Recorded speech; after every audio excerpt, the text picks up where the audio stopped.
Seorang pria lansia penderita stroke harus dievakuasi damkar dari lantai 2 rumahnya di Utan Panjang, Kemayoran, Jakarta. Ya, karena kondisi tangga yang sempit dan mudah ambruk, lansia tersebut diturunkan menggunakan tandu.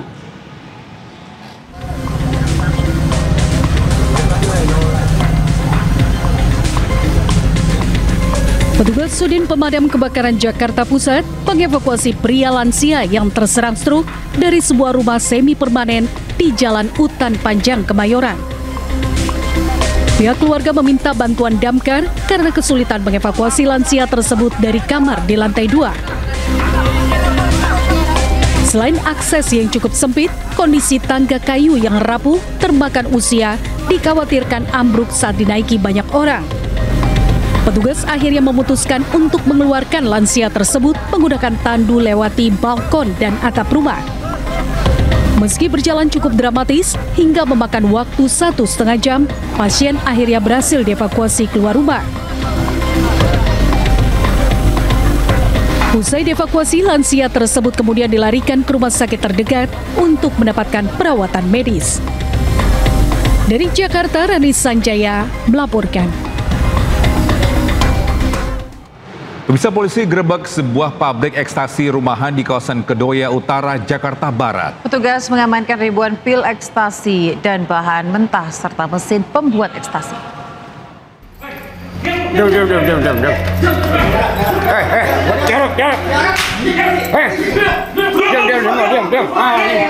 Pabrik nih. Cetakan. Masih cetak nih. Diam.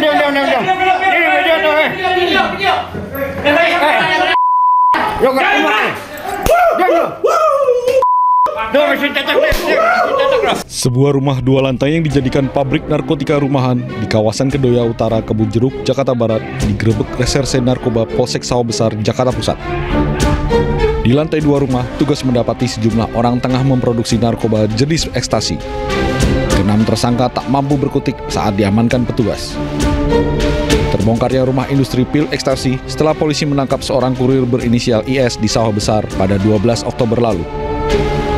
IS ditangkap saat mengirimkan bahan baku utama kepada seorang berinisial PR di kawasan Pesing, Kebun Jeruk, Jakarta Barat. Dari keterangan IS, petugas kemudian melakukan pengembangan dan berhasil menggerebek pabrik ekstasi rumahan dengan 6 orang yang tengah memproduksi ekstasi. Dan pada saat di lokasi ditemukan sebanyak 6 orang yang sedang melakukan produksi narkotika jenis ekstasi. Polisi berhasil mengamankan barang bukti berupa 3.232 butir pil ekstasi, 4,1 kg bahan adonan, 40 kg bahan pencampur, 2 unit mesin pencetak narkotika, alkohol, serta timbangan digital. Akibat perbuatannya, ke-6 pelaku terancam hukuman mati atau penjara seumur hidup. Dari Jakarta, Rani Sanjaya, iNews melaporkan. Pelaku spesialis pencurian sepeda motor diringkus polisi saat sedang pesta narkoba di Kabupaten Bogor, Jawa Barat. Ya, pelaku beli narkoba dari uang penjualan sepeda motor curian.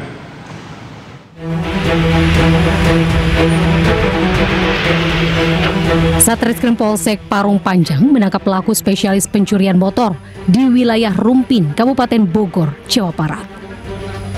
Pelaku ditangkap saat sedang pesta narkoba. Para pria ini mencuri sepeda motor beserta uang puluhan juta rupiah yang tersimpan dalam jok kendaraan. Spesialis pencuri sepeda motor ini telah beraksi lebih dari 20 kali. Sepeda motor curian dijual, lalu uang penjualan barang curian dibelikan narkoba jenis sabu. Menurut seorang korban pencurian, pelaku bergerak cepat saat beraksi. Motor miliknya raib dibawa kabur beserta uang tunai dalam jok motor. Petugas kepolisian Polsek Parung Panjang masih memeriksa pelaku dan mencari barang bukti yang dibuang pelaku. Dari Kabupaten Bogor, Jawa Barat, Iwan Setiawan melaporkan.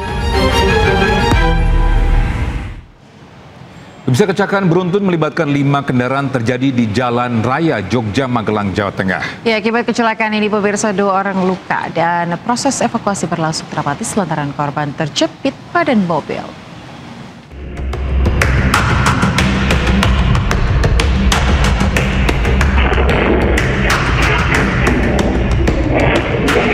Kecelakaan beruntun melibatkan 5 kendaraan di pertigaan Blondo, Kecamatan Mungkit, Jalan Raya Jogja, Magelang terekam CCTV.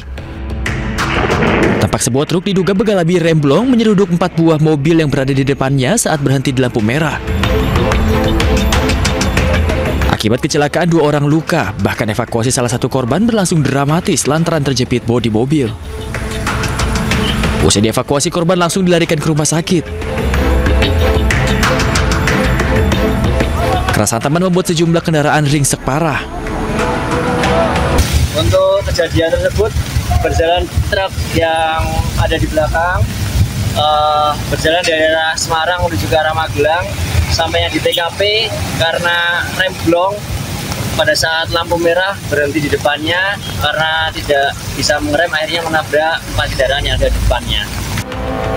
Arus lalu lintas sempat tersendat dan kembali normal setelah kendaraan terlibat kecelakaan dievakuasi petugas. Kasus kecelakaan ini ditangani oleh Satuan Lalu Lintas Polresta Magelang. Dari Magelang, Puji Hartono, iNews melaporkan. Pemirsa, 19 saksi diperiksa polisi terkait dugaan perundungan dalam kematian Timothy, mahasiswa Udayana yang jatuh dari lantai 4 gedung kampusnya. Ya, CCTV di lantai 4 korban terakhir terlihat ternyata tidak rusak dan diharapkan bisa mengungkap misteri kematian Timothy. Bekerja setiap hari membuat hati murung. Namaku Timothy, asalku dari Bandung. Senang berkenalan teman-teman. Misteri kematian mahasiswa Timothy Anugrah Putra, mahasiswa semester 7 Fakultas Ilmu Sosial Politik Universitas Udayana, masih terus diselidiki pihak kepolisian. Sebanyak 19 orang saksi telah dimintai keterangan dari pihak kampus, ayah hingga sahabat korban. Terkait dugaan perundungan menjadi penyebab korban bunuh diri masih terus diselidiki. Namun dari keterangan sejumlah saksi termasuk sahabat korban, tidak pernah mengetahui Timothy menjadi korban perundungan karena korban termasuk anak yang pintar dan disegani kawan sangkatannya. Pembuktian apakah ada mungkin unsur perundungan atau pembulian terhadap korban sehingga mengakibatkan korban bunuh diri, nah itu masih dalam proses penyelidikan dari kami. Terkait bukti CCTV di lantai 4 lokasi korban diduga melompat, dari keterangan pihak polisi, CCTV tersebut tidak berfungsi sejak tahun 2023. Namun pihak kampus Universitas Udayana membantah kamera pengawas di lokasi rusak dan menyatakan CCTV di gedung fisik berfungsi, namun ada lokasi blind spot saat peristiwa terjadi. Dari Denpasar, Indira Ari, iNews melaporkan. Pemirsa, keluarga Kepala Cabang Bank BUMN almarhum Muhammad Ilham Pradipta mendatangi Polda Metro Jaya. Ya, keluarga mendesak penyidik untuk jerat tersangka dengan pasal pembunuhan berencana.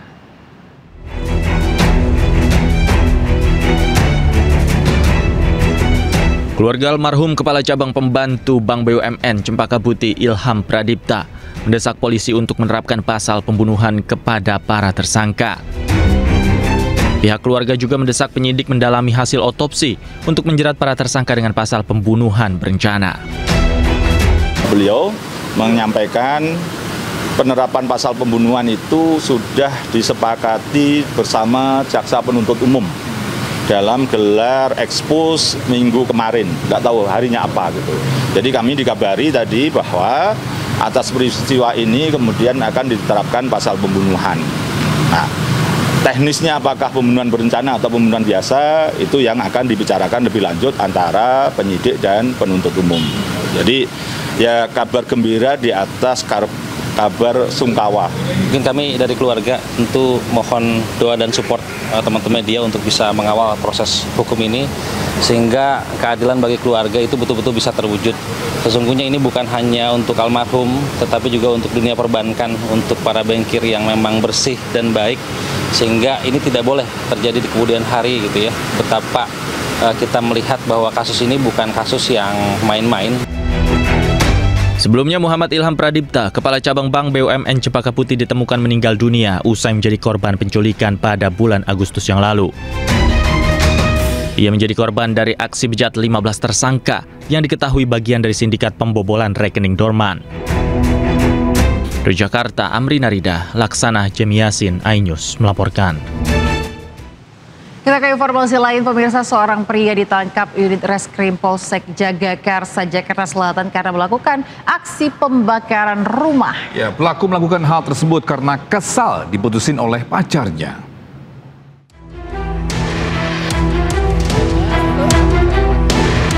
Kesal karena hubungan cintanya diputus sang kekasih.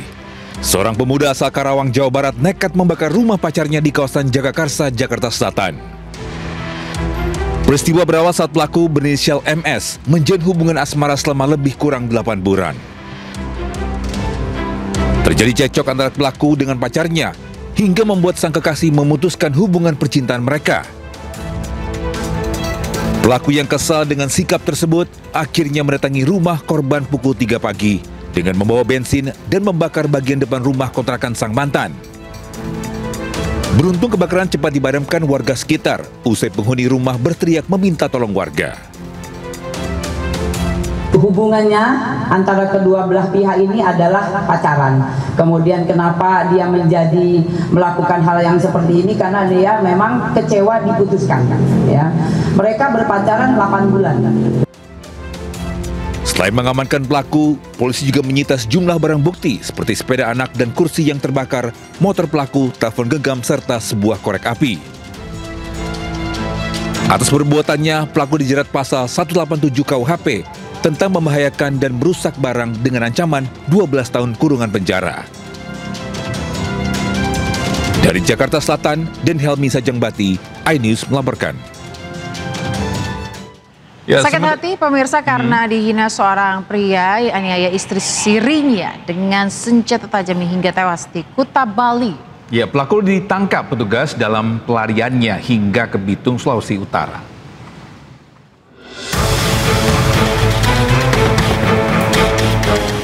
Geger, seorang wanita berinisial ES 41 tahun ditemukan warga meninggal dunia di sebuah rumah di Jalan Patimura, Kuta, Bali. Kasus ini terungkap setelah salah satu anak asuh curiga korban tak terlihat seharian di tempat usahanya. Setelah diselidiki polisi, terungkap korban dibunuh suami siri yang juga karyawan korban. Pelaku berinisial KM 33 tahun ditangkap dalam pelariannya di Bitung, Sulawesi Utara. Dia diduga telah merencanakan pembunuhan dengan menyembunyikan senjata tajam di bawah bantal. Yang melakukan aksinya saat korban meminta dipijat. Sementara motifnya karena sakit hati, korban kerap melontarkan kata-kata kasar.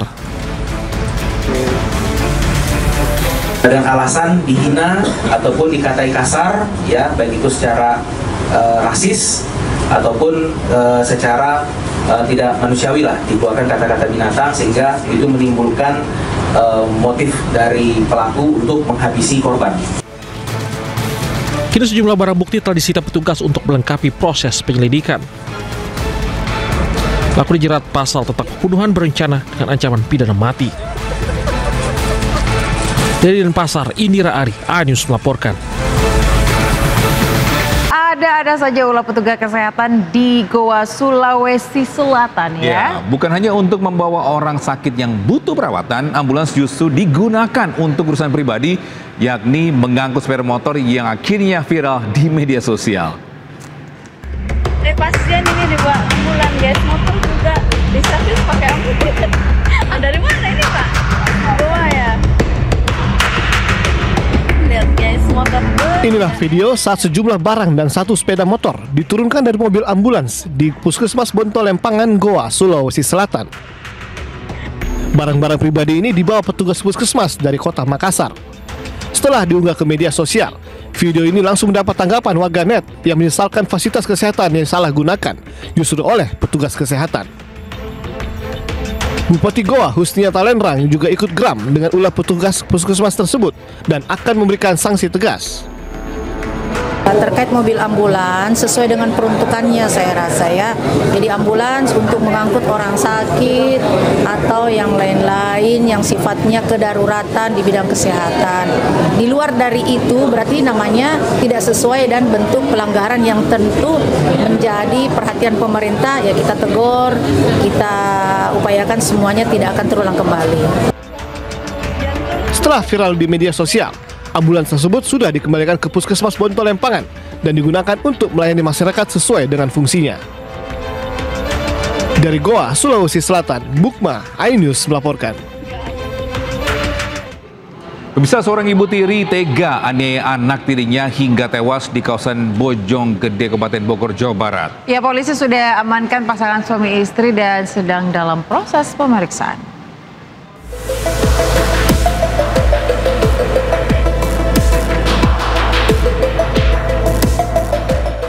Seorang bocah laki-laki berusia 6 tahun berinisial MAA tewas diduga di tangan ibu tirinya pada Senin 20 Oktober kemarin.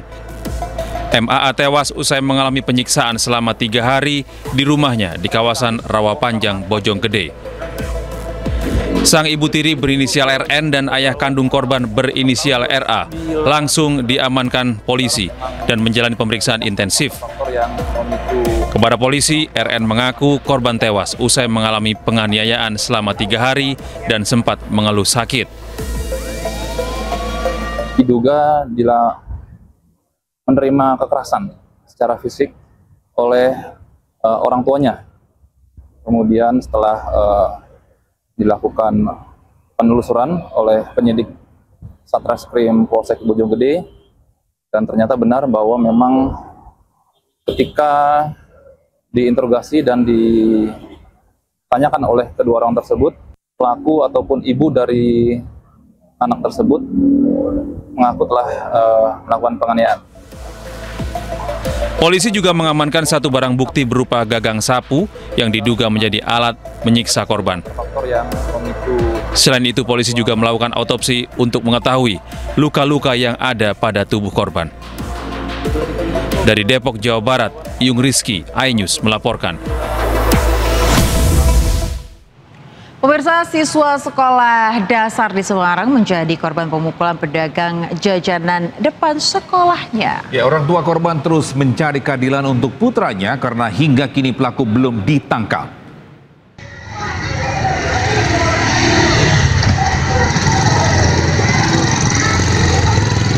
Video amatir warga memperlihatkan sejumlah anak berseragam sekolah dasar sedang bermain di genangan air. Tiba-tiba seorang pria memukul siswa hingga siswa terjatuh. Tak sampai situ, seorang siswi yang merupakan anak pelaku turut memukul korban. Pelaku merupakan pedagang jajanan depan sekolah, sementara korban berinisial S, siswa kelas 5 SD. Peristiwa terjadi di sekolah dasar negeri di kawasan Genduk Sari, Semarang, Jawa Tengah. Orang tua korban yang tak terima anaknya dipukul telah melapor polisi. Meski belum ada tindak lanjut dari pihak kepolisian, pihak sekolah juga sudah memediasi keduanya. Terkait dengan kejadian tersebut, sekolah melaksanakan perannya, yaitu melaksanakan mediasi antara kedua belah pihak, mungkin sampai 3 kali. Kemudian kita pertemukan bersama-sama dan mencari jalan tengah. Itu sekolah yang bisa mengupayakan, karena bagaimanapun juga kedua belah pihak adalah masih satu keluarga sekolah kami. Jadinya dipertemukan untuk kita mediasi. Sementara itu, orang tua korban mengaku terus mencari keadilan untuk putranya karena korban sering merasa pusing dan muntah-muntah akibat dipukul di belakang telinga. Kondisinya alhamdulillah sudah baik, walau terkadang kepala masih pusing dan masih ada sisa luka atau benjolan di sebelah mana Bu dipukulnya Bu? Sebelah telinga sebelah kiri. Harapan Ibu kepada pelaku seperti apa Bu? Ya dihukum sesuai dengan Undang-Undang Perlindungan Anak. Saat dikonfirmasi atas kasus ini, Kanit PPA Polrestabes Semarang AKP Agus Triyulianto melalui pesan singkat mengatakan pihaknya akan segera memanggil korban dan pelaku. Dari Semarang, Jawa Tengah, Doni Mahendra, iNews melaporkan. Kita beralih ke Jawa Barat, pemirsa. Pembunuh seorang remaja perempuan yang membuang mayat korbannya ke sungai berhasil ditangkap polisi di rumahnya di Purwakarta, Jawa Barat. Ya, pelaku merupakan mahasiswa dan diduga melakukan kekerasan seksual sebelum membunuh korban.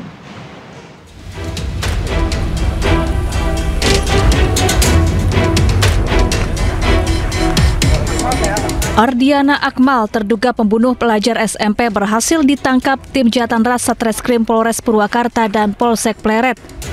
Akmal ditangkap Senin malam di rumahnya yang berlokasi tidak jauh dari TKP penemuan mayat korban. Penangkapan Akmal berawal dari keterangan saksi yang melihat dirinya menjemput korban usai kerja kelompok di rumah temannya pada Jumat sore. Alhamdulillah hari ini, hari Senin, kita bisa mengungkap ya, terduga pelaku yang melakukan perbuatan melawan hukum terhadap seorang korban yang berinisial J, seorang perempuan. Alhamdulillah untuk pelaku kita dapat diamankan di daerah Gandasoli tidak jauh dari TKP.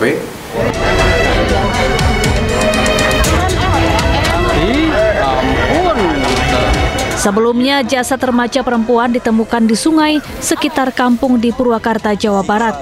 Saat ditemukan, jasad nyaris tanpa busana dan kepala tenggelam. Saat diperiksa, korban merupakan seorang remaja yang dilaporkan hilang 2 hari setelah diajak main teman-temannya. Jasad korban dibawa ke Rumah Sakit Sartika Asih Bandung untuk diautopsi. Diduga korban tewas 5 jam sebelum ditemukan. Dari Purwakarta, Jawa Barat, Irwan Saputra, iNews melaporkan.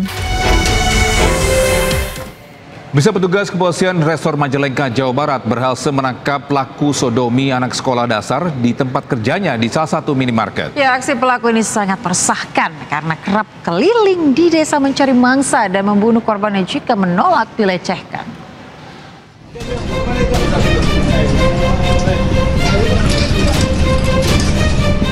Satuan Reserse Polres Majalengka menangkap GI 24 tahun, warga desa Sagara, Kecamatan Argapura di tempat kerjanya di salah satu minimarket kawasan Majalengka.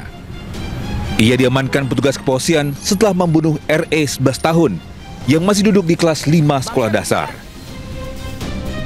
Jasad SE ditemukan di toilet Masjid At-Taubah, Desa Sadasar, Kecamatan Argapura. Korban meninggal dunia setelah memberontak akan dilecehkan pelaku saat bermain sepeda di halaman masjid setempat. Aksi pelaku sangat meresahkan karena kerap keliling di desa mencari warga. Pada saat pelaku menghilangkan nyawa korban itu tadi saya jelaskan, karena korban ini berontak, ya, sehingga pelaku kesal langsung dicekik sehingga menghilangkan nyawa korban. Pelaku kini mendekam di sel tahanan Polres Majalengka dan dijerat pasal 338 KUHP serta Undang-Undang Perlindungan Anak dengan ancaman maksimal seumur hidup. Dari Majalengka, Jawa Barat, Muhammad Zeni Johadi, iNews melaporkan. Sementara itu, pemirsa, mantan Kapolres Ngada, Nusa Tenggara Timur divonis Hakim Pengadilan Negeri Kupang 19 tahun penjara atas kasus pencabulan 3 anak di bawah umur. Ya, pelaku mengunggah video asusilanya bersama anak di situs porno Australia. Terdakwa Fajar Widya dan Muhammad Sumarwa Jaya Presida alias Fajar alias Andi tersebut di atas terbukti secara meyakinkan dan salah melakukan tindak pidana menjaga melakukan tibusan dan atau menunjuk anak kedua orang tersebut.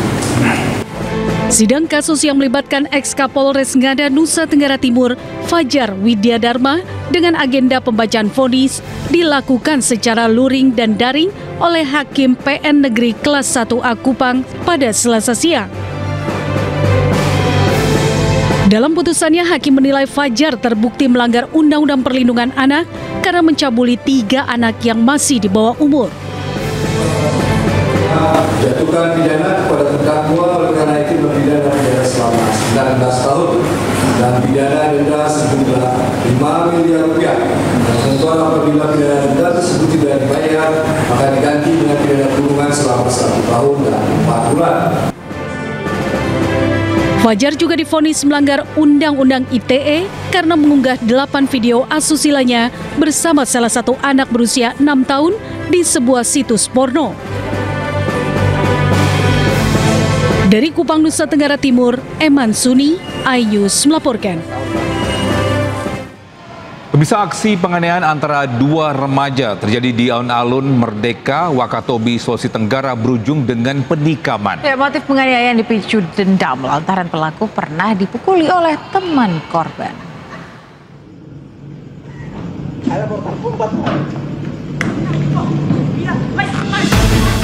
Pertengkaran 2 remaja belasan tahun yang terjadi di lapangan Merdeka, Wangi-Wangi, Wakatobi berlangsung tak seimbang.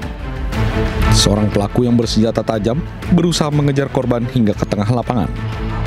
Saat korban terjatuh, pelaku langsung melukai korban di pinggang dan kepala korban. Beruntung korban bisa menyelamatkan diri dan berlari ke dalam sebuah minimarket. Menerima laporan, polisi langsung melakukan pengejaran dan menangkap pelaku di rumah salah satu kerabatnya. Polisi menyebut motif pelaku penganiayaan dipicu rasa dendam lantaran pelaku mengaku pernah dipukuli oleh teman korban. Terduga pelaku IH menghampiri korban, kemudian langsung melakukan penganiayaan. Namun pada saat itu korban menghindar, dikejarlah sama pelaku. Saat ini, korban masih menjalani perawatan medis di RSUD Wakatobi, sementara pelaku dijerat dengan Undang-Undang Perlindungan Anak dengan ancaman maksimal 15 tahun penjara. Dari Kabupaten Wakatobi, Sulawesi Tenggara, Andi Eba, iNews melaporkan. Pemirsa, sesosok jasad bayi perempuan terbungkus plastik ditemukan di sebuah portal permukiman warga di Kota Bekasi, Jawa Barat. Ya, diduga jasad bayi malang yang baru dilahirkan sengaja dibuang oleh orang tuanya.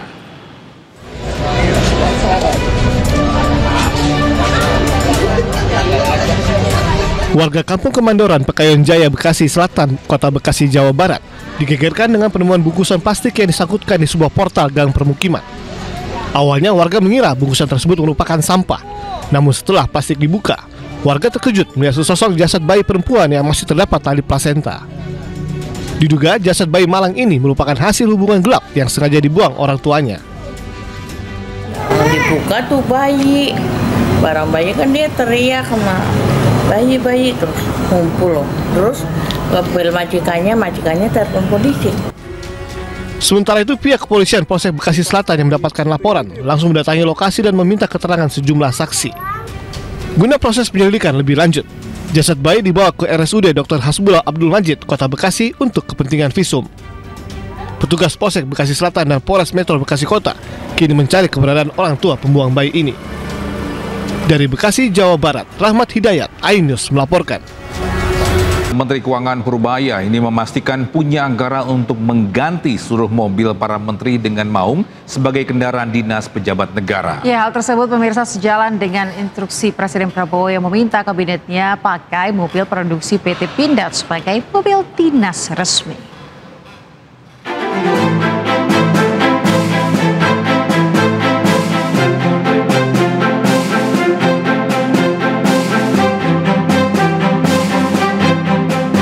Rencana penggunaan mobil maung produksi PT Pindad sebagai kendaraan dinas para menteri, wakil menteri, dan kepala lembaga di Kabinet Presiden Prabowo Subianto semakin menguat. Menteri Keuangan RI Purbaya Yudi Sadewa memastikan rencana pengadaan kendaraan dinas jenis maung itu sudah masuk dalam perencanaan anggaran. Meski demikian, realisasi pembelian masih menunggu kesiapan industri dalam negeri.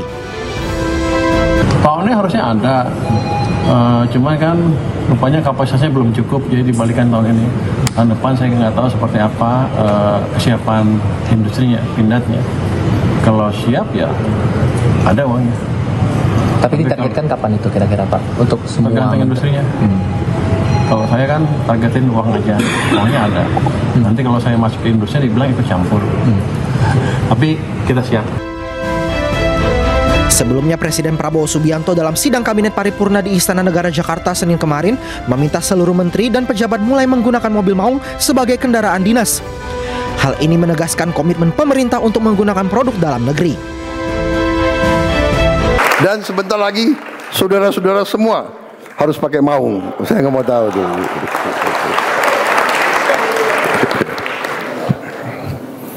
Yang mobil-mobil bagus pakai kalau libur saja. Ya pada saat saya nggak panggil kau, bolehlah kau pakai mobil. Sementara itu pada Maret 2025 Kementerian Pertahanan RI telah menyerahkan 700 unit kendaraan khusus maung MV3 kepada TNI Polri untuk dijadikan kendaraan operasional. Unit yang diserahkan dibalut kelir berbeda-beda sesuai dengan warna khas institusi pengguna. Tim Liputan iNews melaporkan. Pemirsa, Presiden Prabowo Subianto perintahkan jajaran Kabinet Merah Putih gunakan mobil dinas produk dalam negeri kendaraan Maung. Ya, sebelumnya Prabowo sudah terlebih dahulu menggunakan Maung produksi PT Pindad sebagai mobil kepresidenan.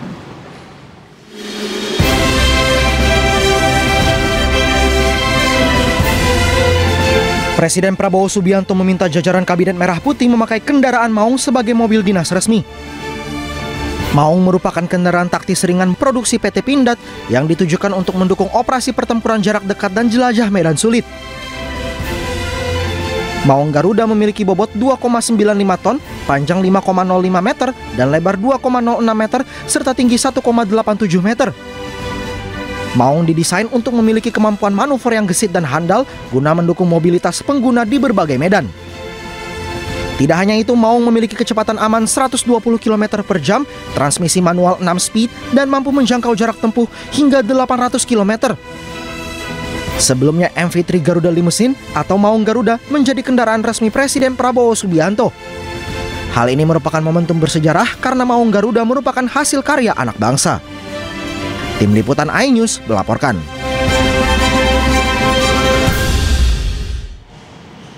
Kita ke informasi lain, pemirsa. Menteri Keuangan Republik Indonesia Purbaya mengungkap akan ada penangkapan besar-besaran terhadap mafia yang merugikan negara. Ia pun mengaku telah memegang daftar nama pelaku yang terlibat dalam aktivitas penyelundupan.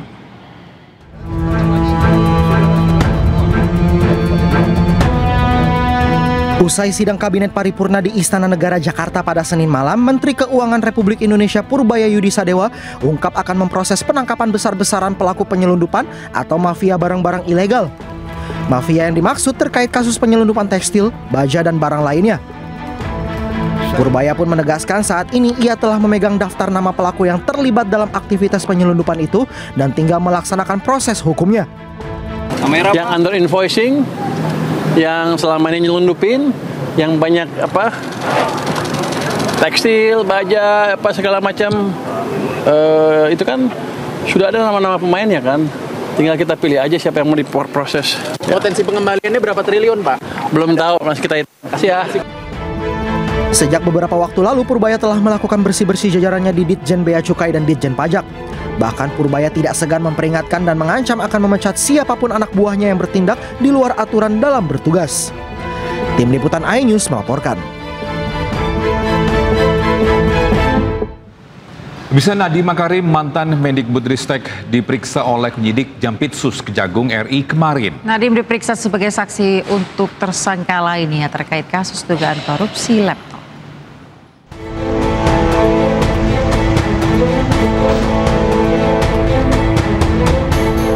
Mantan Mendikbudristek Nadiem Makarim diperiksa oleh penyidik Jampitsus Kejagung RI terkait kasus dugaan korupsi Chromebook pada hari Selasa. Nadiem diperiksa sebagai saksi untuk tersangka lainnya di Kejari, Jakarta Selatan. Menurut Kapus Penkum Kejagung RI Anang Supriyatna, pemeriksaan Nadiem dilakukan di Kejari, Jakarta Selatan, dekat rutan tempat Nadiem ditahan karena Nadiem dalam proses pemulihan pasca operasi. Yang bersangkutan diperiksa untuk dimintai keterangan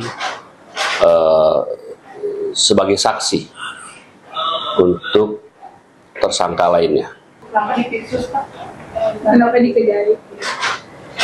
Kan rutannya di sana. Terus yang kedua juga secara ini maksudnya baru sembuh dari kesehatan operasi supaya tidak terlalu jauh.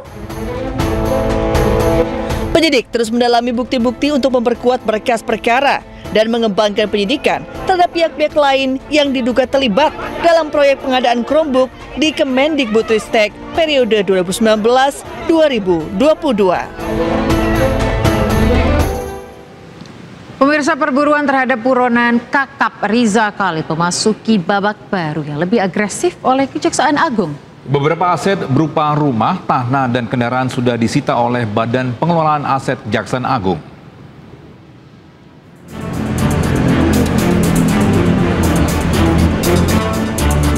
Kejaksaan Agung telah memindahkan kendaraan sitaan Muhammad Riza Khalid, tersangka kasus dugaan korupsi tata kelola minyak mentah dan produk kilang Pertamina periode 2018 hingga 2023.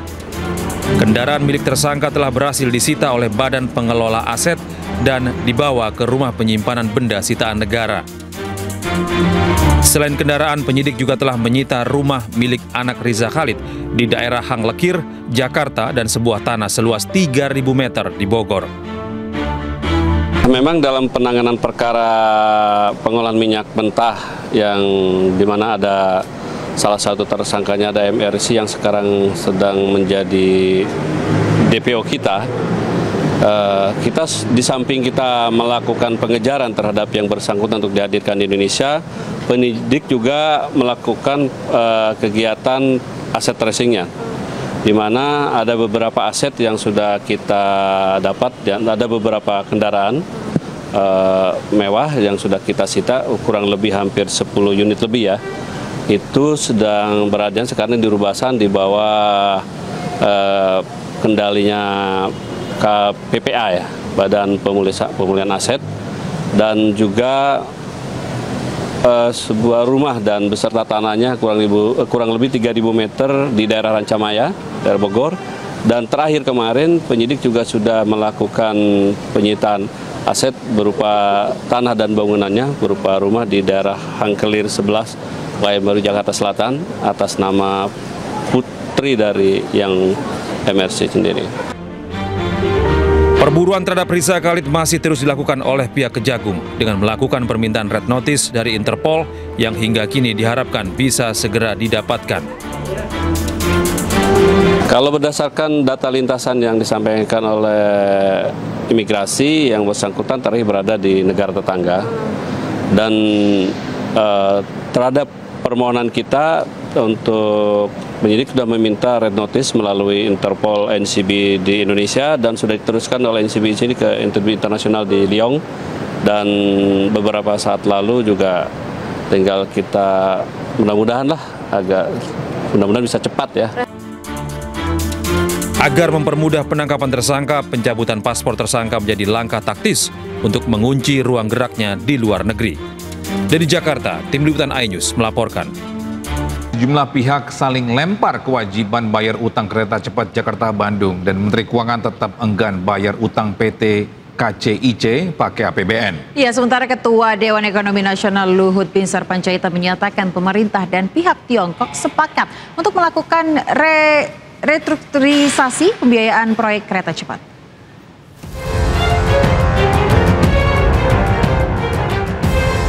Pasca beroperasi proyek kereta cepat Jakarta-Bandung menyisakan utang dengan nilai fantastis mencapai 116 triliun rupiah. Utang ratusan triliun itu tak hanya menjadi beban bagi konsorsium BUMN yang terlibat, namun juga membuat pemerintah pusing 7 keliling. Menteri Keuangan Purbaya Yudi Sadewa enggan membayar utang proyek kereta cepat menggunakan uang APBN. Menteri Koboi ini dengan tegas menilai kewajiban bayar utang harus diselesaikan oleh BPI dan Antara. Begini, bukan utang yang nggak dibayar, kan pemerintah apa? Kalau dulu kan semuanya pemerintah yang tadinya begitu kan, tapi ketika sudah dipisahkan dan seluruh dividen masuk ke Danantara, Danantara cukup mampu untuk membayar itu. Jadi bukan nggak dibayar utangnya, dibayar tapi Danantara bukan APBN. Sementara Ketua Dewan Ekonomi Nasional Luhut Binsar Panjaitan buka suara mengenai pelunasan hutang kereta cepat WUS. Luhut menyampaikan jika pemerintah dan pihak Tiongkok telah sepakat untuk melakukan restrukturisasi pembiayaan proyek kereta cepat Jakarta-Bandung. Melalui restrukturisasi ini, maka jangka waktu pembayaran utang akan diperpanjang hingga 60 tahun sehingga beban keuangan menjadi lebih ringan. Sama dengan LRT mungkin ada gap-nya itu berapa triliun, nanti dari situ kita cicil sehingga dengan itu nanti bisa jalan. Tapi ingat ya, tidak ada public transportasi itu di dunia ini yang menguntungkan. Selalu banyak subsidi pemerintah, tapi tentu harus subsidi yang betul-betul terukur.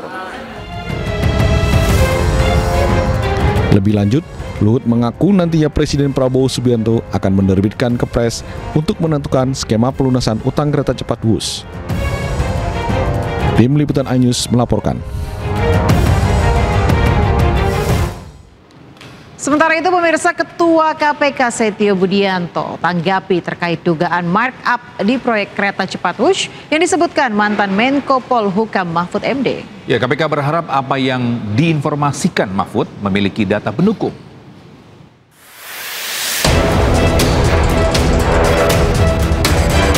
Ketua Komisi Pemberantasan Korupsi KPK Setio Budianto angkat suara merespon mantan Menko Polhukam Mahfud MD terkait dugaan markup di proyek kereta cepat Jakarta-Bandung Wush. KPK berharap apa yang diinformasikan Mahfud memiliki data pendukung. Setio menegaskan setiap informasi yang ada akan terlebih dahulu ditelaah oleh kedeputian di KPK. Sekarang sih belum berinformasi ya, intinya dari internal gitu. Tapi kalau Pak Mahfud menyampaikan seperti itu ya, mudah-mudahan ada informasi, ada data, ada dokumen yang bisa mendukung penjelasan dari saya. Tapi saya yakin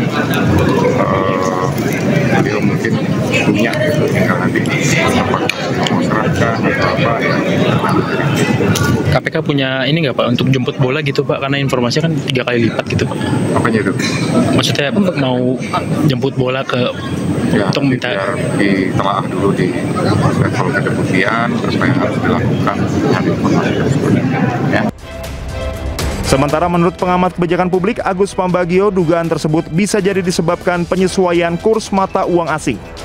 Meski demikian, Agus menambahkan tidak menutup kemungkinan adanya markup pada aspek lain, khususnya di sektor konstruksi. Di situ, nah di situ markupnya sih tidak. Yang mungkin ada markup, mungkin ya, itu padu konstruksi. Waktu konstruksi kan sempat ada 3 pilarnya dibongkar ulang. 1 pilar tuh 50 M, ya kan? Nah, mungkin dari situ, mungkin tanah. Nah, tanah ini masih di apa? Itunya KDM banyak tuh yang ngadu ke dia, ya bahwa tanahnya sekian miliar belum dibayar. Nah, situ. Tetapi kalau jumlahnya itu saya yakin dari kurs antara yuan dan juga dolar. Itu berpengaruh juga Pak dengan utang. Iyalah, pasti. Apalagi kecuali utangnya itu di hedge. Ini sepertinya tidak di hedge. Karena tidak di hedging, ya ngikut terus. Semakin tinggi kursnya semakin mahal. Sebelumnya dugaan markup di proyek kereta cepat Wush mulai diperbincangkan menyusul ramainya sorotan soal utang proyek kereta cepat yang mencapai 116 triliun rupiah. Tim Liputan Anyus melaporkan. Pemirsa, Menko Polhukam 2019-2024 Mahfud MD minta KPK tidak pasif usut dugaan korupsi Wush. Ya, ia pun meminta KPK langsung menyelidiki dugaan markup proyek kereta cepat Wush tanpa perlu menunggu laporan.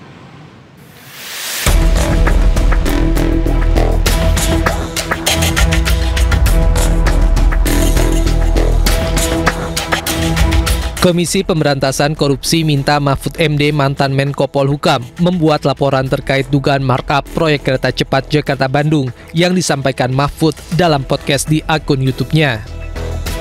Terkait hal itu, Mahfud MD menilai KPK seharusnya bisa langsung memeriksa dugaan kasus tersebut tanpa adanya laporan. Mahfud juga meminta KPK memanggil ekonom senior Antoni Budiawan sebab dialah yang sampaikan dugaan markup dalam proyek Wush. Jadi jangan, kalau mau menyelidiki betul KPK, panggil Antoni Budiawan karena dia yang bilang di situ. Sebelum saya kan bilang ini Antoni Budiawan bilang begitu. Kan gampang kalau itu. Dan sekarang ini mestinya kalau ada hal seperti itu tidak perlu laporan, langsung diselidiki. Itu perlu laporan tidak masuk akal. Mahfud meminta KPK tidak bersifat pasif untuk mengusus kasus dugaan korupsi pada pembangunan Wush di masa pemerintahan Presiden ke-7 RI Joko Widodo. Tim Liputan iNews melaporkan. Sementara itu pemirsa, Presiden ke-7 Republik Indonesia Joko Widodo melengos saat dimintai tanggapan terkait beban hutang proyek kereta cepat Wush yang mencapai triliunan rupiah. Ya, Jokowi enggan berkomentar dan memilih membalikkan badan. Ya, saat menghadiri Dies Natalis Fakultas Kehutanan UGM Yogyakarta, Presiden ke-7 Republik Indonesia Joko Widodo ditanya terkait kereta cepat Wush. Alih-alih menjawab pertanyaan wartawan, Jokowi hanya tersenyum dan menghindar. Ia enggan berkomentar dan kembali berbaur serta menyalami sejumlah alumnus Fakultas Kehutanan UGM Yogyakarta. APBN gimana Pak? Tanggapannya WUS yang sekarang tidak pakai APBN gimana Pak? WUS Pak, WUS kereta cepat Pak, gimana Pak tanggapannya Pak? Sekarang kan udah nggak pakai APBN Pak, gimana Pak? Harapan ke Fakultas Kehutanan Pak?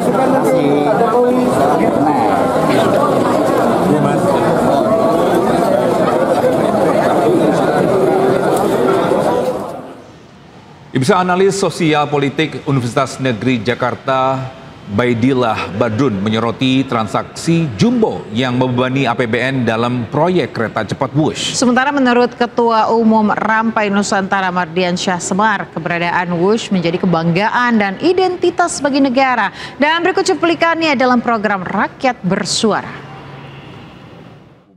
Kita bicara MRT, LRT di Jakarta, ini soal substansinya ya. Semua rugi, 800 miliar tiap tahun. Kenapa Ubed nggak ribut soal itu? Tapi bahwa memang akhirnya itu juga bisa mengatasi kerugian masyarakat terhadap kemacetan dan lain sebagainya yang mencapai 65 miliar, 65 miliar, yang menurut saya 65 triliun. Nah, itu menurut saya kan sesuatu yang sesuatu yang dirasakan keuntungan oleh masyarakat dan sekarang kita mempersoalkan itu gitu loh. Nah, ini yang menurut saya kok aneh. Masyarakat dibantu soal kemacetan sehingga tidak rugi 65 triliun dengan modal yang tadi kita sampaikan bahwa kita mempersoalkan itu, gitu loh. Begini. Gitu loh, kasihan lah masyarakat yang selama ini pemerintah kan harus berpikir soal kepentingan masyarakat kan. Dalam bernegara itu memang dalam konteks untuk public service dia tidak memperhitungkan untung dan rugi. Saya kira itu diterima. Tetapi urusan publik itu nanti kaitannya dengan publik. Apakah dia membebani rakyat? Seberapa rasional proyek ini bisa dijalankan? Karena ruginya lumayan besar dan utangnya lumayan besar, itu membebani APBN dan itu bicara membebani. WUS kan beda lagi, Bet. Bicara WUS sekarang ada restrukturisasi ulang, bagaimana kita bernegosiasi ulang dan nanti kalau sudah mengambil kesimpulan bahwa itu akan merugikan rakyat, yang menurut saya yang sebenarnya masih ada negosiasi-negosiasi yang dilakukan dengan pemerintah China misalnya, kan itu juga bukan juga kita bisa mengambil kesimpulan di sini bahwa rakyat akan dirugikan begitu besarnya seperti angka-angka yang disampaikan oleh artinya bisa turun Bung Semar. Ya bisa saja. Kalau bisa negosiasi juga itu bisa juga hilang. Ya kalau China dengan angka segitu kan menurut saya kan nggak seberapa itu buat China. 160 triliun. Iya buat China nggak seberapa kalau menurut kita. China hilang. Poinnya bukan soal China-nya. Tapi bahwa anak-anak muda ini akan punya kebanggaan ketika dia tanya, hei kalian dari mana? Indonesia misalnya. Dibebankan kepada rakyat. Itu problemnya. Kami dari Thailand nggak punya. Kami dari Myanmar tidak punya. Malaysia tidak punya. Asia Tenggara satu-satunya yang punya WUS itu Indonesia. Ya, kita ke informasi lain. Pemirsa, Menteri Pertanian Amran Sulaiman mengumumkan sejumlah capaian Kementerian Pertanian dalam 1 tahun pemerintahan Prabowo Gibran. Ya, sesuatu kabar gembira yang disampaikan adalah harga pupuk resmi turun hingga 20%, yang dimana ini adalah peristiwa bersejarah karena belum pernah terjadi sebelumnya. Atas arahan Bapak Presiden, atas perintah Bapak Presiden, tolong hari Rabu diumumkan harga pupuk turun 20%, berlaku mulai hari ini. Ini adalah berita gembira. Tahun kedua, masuk tahun kedua pemerintahan Bapak Prabowo Gibran. Ini tidak pernah terjadi sepanjang sejarah. Kami umumkan, tolong seluruh yang hadir pada hari ini, PPL, Babinsa, seluruh yang hadir dicatat baik-baik. Dan nanti, manakala ada yang naikkan harga pupuk, akan izinnya dicabut dan diproses hukum. Harga pupuk akan izinnya dicabut dan diproses hukum.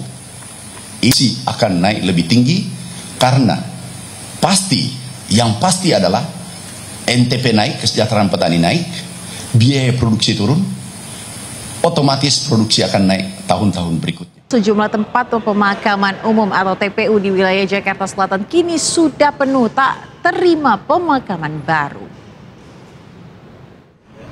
Bisa 9 tempat pemakaman umum di Jakarta Selatan tak menerima lagi makam baru karena sudah penuh. TPU tersebut meliputi Tanjung Barat, Jagakarsa, Kampung Kongsi, Grogol Selatan, Kebagusan, Pisangan, Pejaten Timur, Pejaten Barat, dan Cikoko. Kondisi tersebut membuat pemerintah daerah harus putar otak menyediakan layanan pemakaman warga. Bahkan pengelola makam menyarankan sistem tumpuk pada makam yang sudah ada. Gubernur DKI Jakarta Pramono Anung tengah mengkaji berbagai opsi untuk mengatasi keterbatasan lahan pemakaman di ibu kota, termasuk wacana pembangunan pemakaman bertingkat.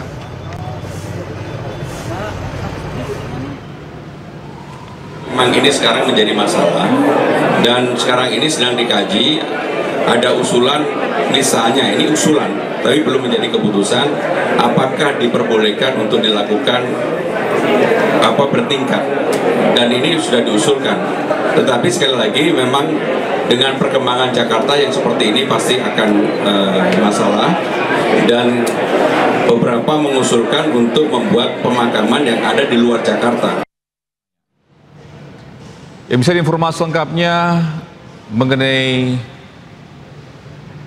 ya, kita akan bergabung dengan salah satu rekan jurnalis kita, Amrina, di lokasi. Kita akan sapa terlebih dahulu.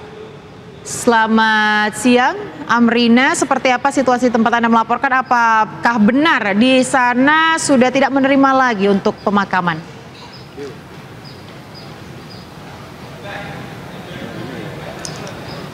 Iya, Togi dan juga Ayah. Benar sekali tadi yang Togi dan juga Ayah sampaikan bahwa di TPU Tanjung Barat, tempat kami melaporkan saat ini, sekarang memang sudah tidak lagi membuka ataupun juga mengakomodir untuk makam yang baru. Dan TPU Tanjung Barat ini menjadi satu dari 9 TPU di Jakarta yang sudah penuh dan tidak membuka makam baru lagi. Lalu apa solusi yang diberikan? Solusinya ada di samping kami.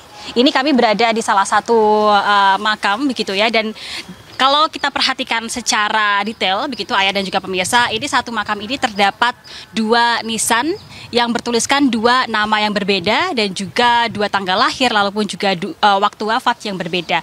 Mengapa demikian, Ayah dan juga Togi? Hal ini dikarenakan hampir semua makam yang ada di TPU Tanjung Barat ini, mereka menerapkan pemakaman tumpang. Artinya dalam satu makam ini terdapat lebih dari 2 jenazah yang ditumpang. Dan memang di pemakaman Tanjung Barat ini tidak hanya satu makam saja yang seperti itu. Ini kami akan coba untuk menunjukkan lagi. Ini di samping kami juga terdapat makam lain yang juga dalam, mohon maaf, dalam satu makamnya ini terdapat 2 nisan dengan 2 nama yang berbeda dan juga waktu lahir dan juga waktu wafat yang berbeda. Sehingga memang dengan menerapkan sistem pemakaman tumpang ini, artinya dari jenazah keluarga yang sebelumnya telah meninggal dunia akan ditumpang dengan jenazah dari keluarga yang baru meninggal dunia. Sehingga dalam satu makam ini hanya bisa ditumpang oleh satu keluarga saja ataupun juga mereka yang memiliki silsilah keluarga yang sama. Dan memang kalau kita perhatikan Ayah dan juga pemirsa, ini kami berada di tengah-tengah makam dan mungkin Ayah dan Togi juga bisa melihat bahwa tadi kami cukup kesulitan untuk bisa maju, mundur ataupun juga untuk bisa bergerak, mengingat memang di TPU Tanjung Barat ini sudah tidak ada lahan lagi ataupun juga space lagi yang memungkinkan untuk bisa membuka lahan yang baru. Dan hal ini menjadi salah satu permasalahan yang tentunya harus diselesaikan oleh pemerintah Kota Jakarta Selatan dan juga pemerintah Provinsi DKI Jakarta untuk bisa mengakomodir adanya lahan pemakaman yang sekarang juga menjadi permasalahan karena cukup padat. Di sini ada lebih dari 12.000 makam yang didirikan ataupun juga makam di TPU Tanjung Barat dengan luas yakni sekitar 2,3 hektar. Namun ternyata sekarang di tahun 2025 juga sudah penuh sehingga tidak ada space lagi untuk membuka adanya makam baru lagi. Kita akan lihat bersama nanti bagaimana solusi dari pemerintah Provinsi DKI Jakarta. Apakah nanti akan ada pemakaman bertingkat seperti yang disarankan oleh Gubernur Pramono Anung atau seperti apa? Namun hal yang pasti permasalahan ini menjadi permasalahan konkret yang harus diselesaikan karena pastinya akan diperlukan di masa yang akan mendatang. Sementara demikian kembali ke Anda, Togi dan juga Ayah. Baik, terima kasih Amrina Rida atas informasinya melaporkan langsung dari TPU Tanjung Barat, Jakarta Selatan. Selamat bertugas kembali. Ya pemirsa, pemerintah meluncurkan bantuan langsung tunai kesejahteraan rakyat senilai Rp900.000 per 3 bulan yang menyasar 35 juta keluarga penerima manfaat. Ya, bantuan langsung tunai tambahan ini diberikan mulai 20 Oktober hingga Desember mendatang.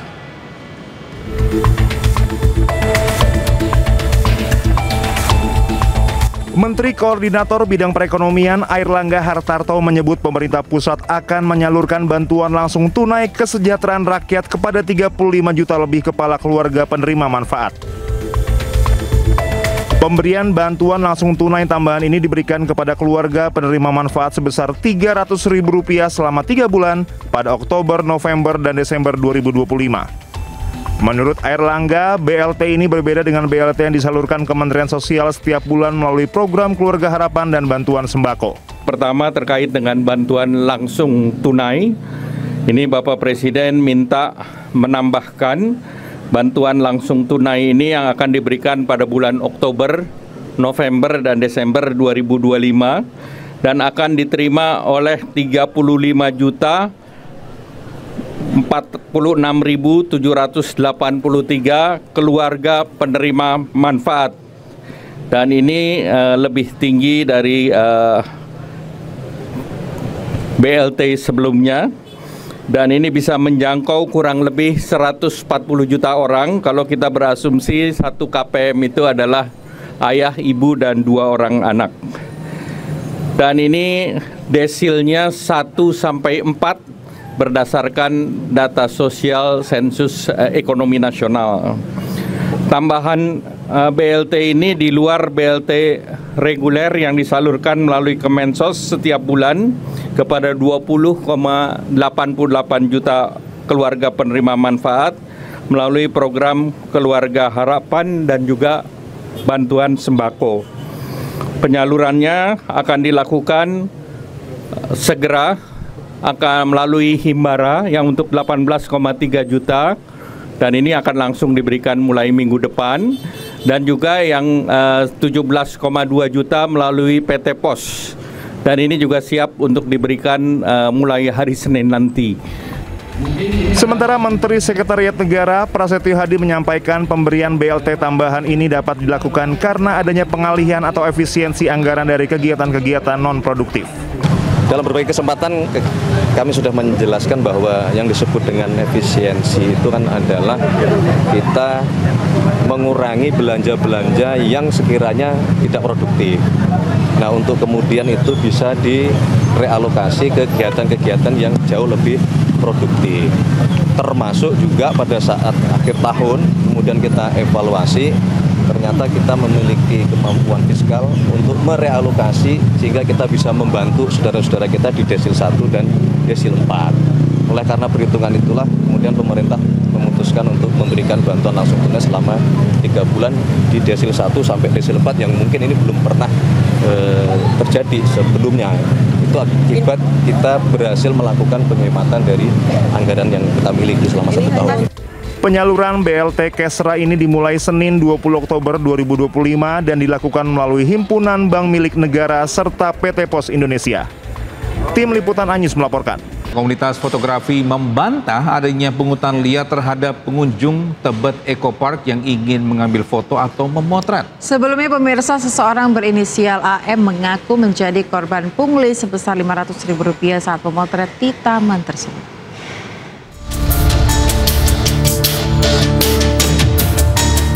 Dugaan pungutan liar yang dialami seorang pengunjung di Tebet Eco Park, Jakarta Selatan ramai diperbincangkan masyarakat.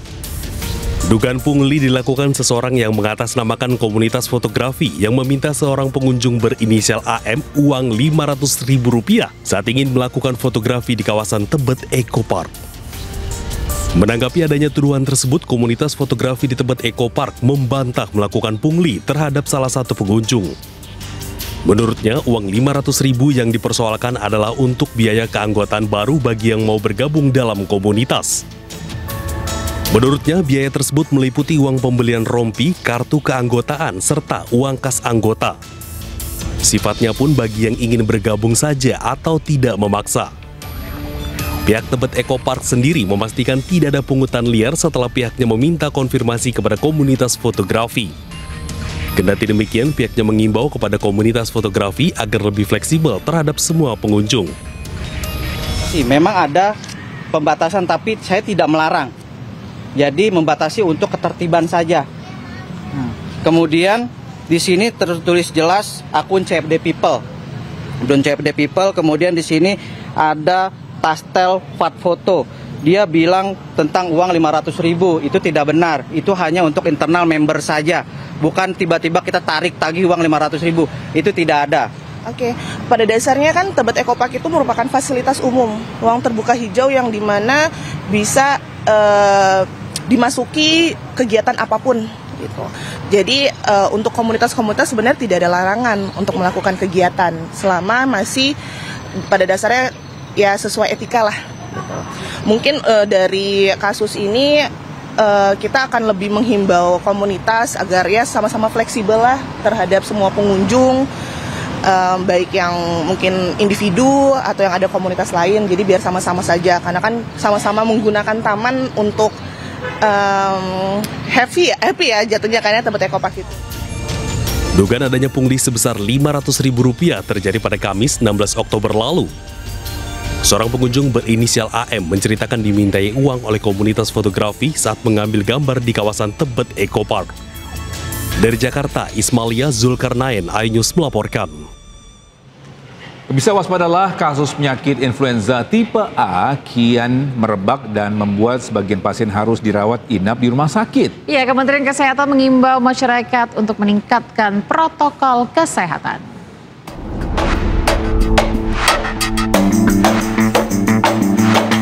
Kasus penyakit influenza tipe A kini kian meluas, terutama di Jakarta. Kementerian Kesehatan menyebut ada potensi lonjakan kasus influenza tipe A, khususnya subtipe H3N2 yang kini mendominasi di kawasan Asia Tenggara. Sejumlah rumah sakit pun penuh dengan banyaknya pasien bergejala serupa. Sebagian di antaranya bahkan harus dirawat inap.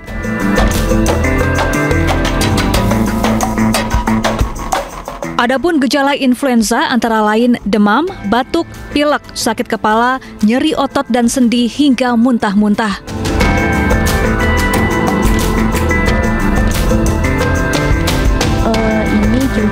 Untuk mencegah penularan, Wakil Menteri Kesehatan Benjamin Paulus mengimbau masyarakat meningkatkan protokol kesehatan, salah satunya dengan memakai masker. Jepang, lalu flu itu munculnya di pergantian musim kayak sekarang September Oktober pasti banyak orang flu nih. Nanti Maret April banyak lagi orang flu. Nanti Desember agak reda ini. Begitulah. Jadi flu seperti itu. Jadi bagaimana penanganannya? Ya pada saat musim flu ya seperti di Jepang lah. Sudah ngerti dong. Kalau musim lagi jelek itu ya pakai masker dong. Itu satu-satunya pengaman kita pakai masker. Jadi ingat, flu itu selalu menyerang sama orang yang rentan, yang daya tahan tubuhnya rendah. Jadi setiap orang sakit itu terjadi karena dia kalah perang. Sementara itu, Ketua DPR Puan Maharani meminta lonjakan kasus influenza segera ditangani serius agar tidak membebani fasilitas kesehatan dan mengancam keselamatan masyarakat luas.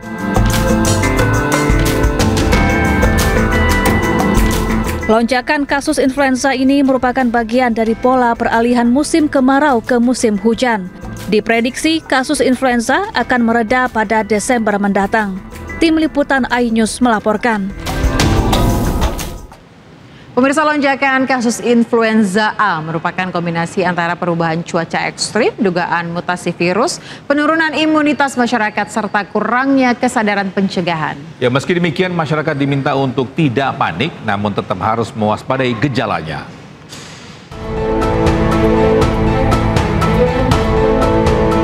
Lonjakan kasus influenza akhir-akhir ini merupakan kombinasi antara perubahan cuaca ekstrim, dugaan mutasi virus, penurunan imunitas masyarakat, serta kurangnya kesadaran pencegahan. Menurut data Kementerian Kesehatan, peningkatan kasus influenza A di Indonesia mencapai 38% sejak awal Oktober 2025. Menurut epidemiolog Griffith University Australia, Diki Budiman, influenza A bisa menyebabkan banyak infeksi di dalam tubuh, namun demikian masyarakat tidak perlu panik.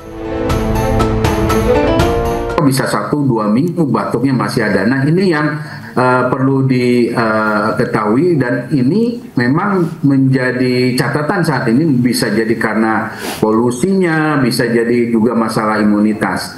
Nah, yang perlu diwaspadai kapan harus ke fasilitas kesehatan atau dokter, terutama bagi kelompok yang masuk ke kategori risiko tinggi, yaitu lansia di atas 65, orang dengan komorbid yang mungkin diabetes dan lain sebagainya, ataupun orang dengan gangguan imunitas, termasuk anak-anak khususnya di bawah 2 tahun. Nah, yang harus diwaspadai adalah kalau demam tinggi, lebih dari 38 derajat Celcius lebih dari 3 hari. Ini berarti tanda serius. Kemudian juga nafas cepat.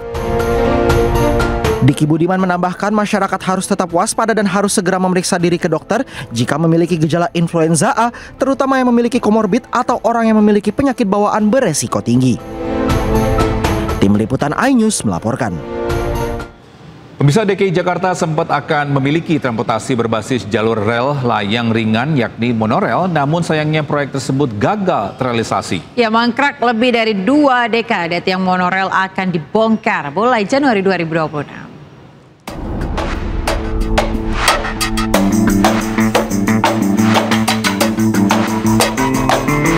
Jakarta sempat akan memiliki transportasi berbasis jalur rel layang ringan yakni monorel, namun sayangnya proyek itu gagal terrealisasi akibat permasalahan pada pembiayaan pembangunannya. Kini tiang-tiang monorel yang sudah terpancang di sepanjang Jalan Rasuna Said ini hanya menjadi hiasan di tengah megahnya kota Jakarta. Keberadaan tiang monorel ini belakangan menjadi sorotan Gubernur Jakarta Pramono Anung. Tiang monorel dinilai mengganggu estetika. Pramono pun menegaskan akan membongkar tiang monorel. Yang pertama berkaitan dengan keinginan pemerintah Jakarta untuk segera melakukan pembersihan ataupun menyelesaikan persoalan monorel yang ada di sepanjang Jalan Rasuna Said ini.